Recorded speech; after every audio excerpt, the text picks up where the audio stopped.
नमस्ते, good morning. प्रदेशको ठाउँबाट भए पनि मैले सम्झिएँ।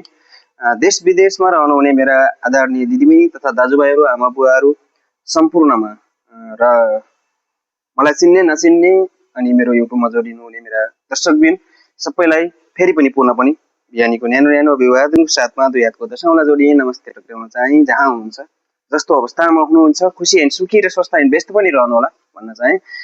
आज एउटा सामान्य कुरा गर्दैछु म तपाईहरुसँग। कुरा सामान्य भए पनि यसले ल्याउने परिवर्तन र यसले गर्ने चेन्जहरू चाहिँ भयंकर हुन सक्छ अथवा दीर्घकालीन असर गर्न सक्छ। हाम्रो देश चुनावमाथि जाँदैछ, चुनावमाथि होमिएको छ। देशले नयाँ सरकार निर्माण गर्दैछ हैन। जनताका अभिमतहरू प्रकट हुँदैछन्। त्यही अभिमतको बीचमाथि आउने नयाँ सरकारले हाम्रो इच्छा आकांक्षाहरू, हामी जस्ता युवाहरूको लागि के कस्ता कुराहरू लिएर आउँछ, देशमै स्वरोजगार बन्ने वातावरण बन्छ कि बन्दैन भन्ने कुरा नै मेन कुरा हो हैन। हामी प्रदेशको ठाउँमा छौँ, हाम्रा हजारौं इच्छा आकांक्षाहरूलाई मारेर हामी एउटा फ्यामिलीबाट टाढा भएर बसिरहेका छौँ। नयाँ आउने सरकारले सबै कुराहरूको ध्यान राखोस् र हाम्रा इच्छाहरूलाई पनि पूरा गरोस् भन्न चाहे। र चुनावको मुखैती आउँदाखेरि हाम्रो एउटा यस्तो समाज हो जहाँ हरेक वर्गका, हरेक जात जातिका अनि हरेक धर्मका मान्छेहरू एउटै घरभित्र अथवा एउटै समाजभित्र अटाएको हाम्रो त्यो पृष्ठभूमिमा, हाम्रो त्यो देशमा, हाम्रो त्यो समाजमाथि विखण्डन ल्याउने तयारी भइरहेको छ भनौँ। पश्चिमाहरू र चीनको पश्चिमाहरूको आफ्नै लडाईँ छ हाम्रो भूमिमा, हाम्रो देशमा। हामी आफै स्वतन्त्र देशका नागरिक, हामीलाई चिन्ता लाग्नु स्वाभाविक कुरा हो। देश विखण्डनमा नजाओस्, देशले नयाँ बाटो समातोस्।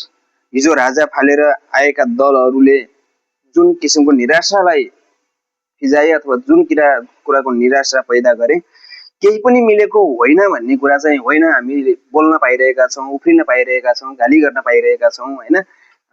हिजोको भन्दा धेरै कुराहरू परिवर्तन भए, जुन हिसाबले परिवर्तन हुनुपर्ने हो त्यो कुराहरू नभए पनि धेरै कुराहरूको परिवर्तन भएको छ। यतिले मात्रै पुगेको छैन। अबको पुस्ता एकदम छिटो चाहन्छ, एकदम छिटो दौडिन चाहन्छ। त्यही पुस्ताका व्यक्तिहरू हौँ हामी र हामीलाई पनि एकदमै छिटो चाहिएको छ। र भोट हाल्नु होला।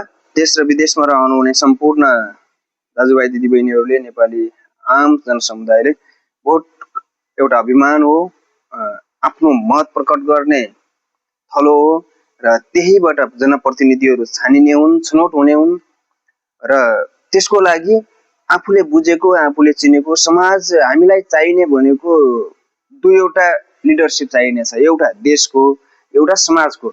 समाजमा त्यो व्यक्तिलाई भोट हालौँ जसले तपाईँ हाम्रा समस्याहरूको समाधान गर्न सक्छ, दीर्घकालीन रूपमा त्यसले समाधान गर्न सक्छ। र देशमा त्यो लिडरलाई छानौँ जसले पुरै राष्ट्रको हितलाई ध्यानमा राखेर सिरोपरि गरेर काम गर्न सक्छ। त्यसैले अहिले सबैलाई एकदम नयाँ नयाँ चिजहरू चाख्न मिल्ने छ। कोही जेएनजीको नाममा आइरहेका छन्, कोही कसैको नाममा आइरहेका छन् हैन। 26-27 वर्षको युवादेखि 80 वर्षका हाम्रा बुढापाका नेताहरूसम्म आउनुभएको छ यो चुनावमाथि। वातावरण भयावह नबनिदियोस्, देशको लडाईँ झगडा नभइदियोस्। हामी सबै हाम्रा दिदीबहिनी तथा दाजुभाइहरू, हामी सबै एकअर्काका परिपूरकहरू हौँ। हामी एउटै समाजमा रहने र एउटा देशमा रहने नागरिक, सभ्य नागरिक बन्नुपर्छ। हामीले एकअर्कासँग झगडा गर्नु हुँदैन। पार्टीको नाममा, जातको नाममा, धर्मको नाममा हामीले झगडा गर्नु हुँदैन। हामी सबै भएर अँगालो हालेर मैदानमा जानुपर्ने हुन्छ। देश छिमेकीले आँखा गाडेर बसेको छ। देशमा छिमेकीले आँखा गाडेर बसेको त्यो देशमाथि कुनै पनि बेला, कुनै पनि अवस्थामा जे पनि होइदिन सक्छ। यो कुरालाई विशेष ध्यान राख्नु होला। र म अर्को भिडियो ल्याउँदाखेरि अथवा हजुरहरूको माझमा आउँदाखेरि म यसैको बारेमा केही विस्तृत रूपमा आउनेछु। अहिलेलाई हस्त नमस्ते, धन्यवाद।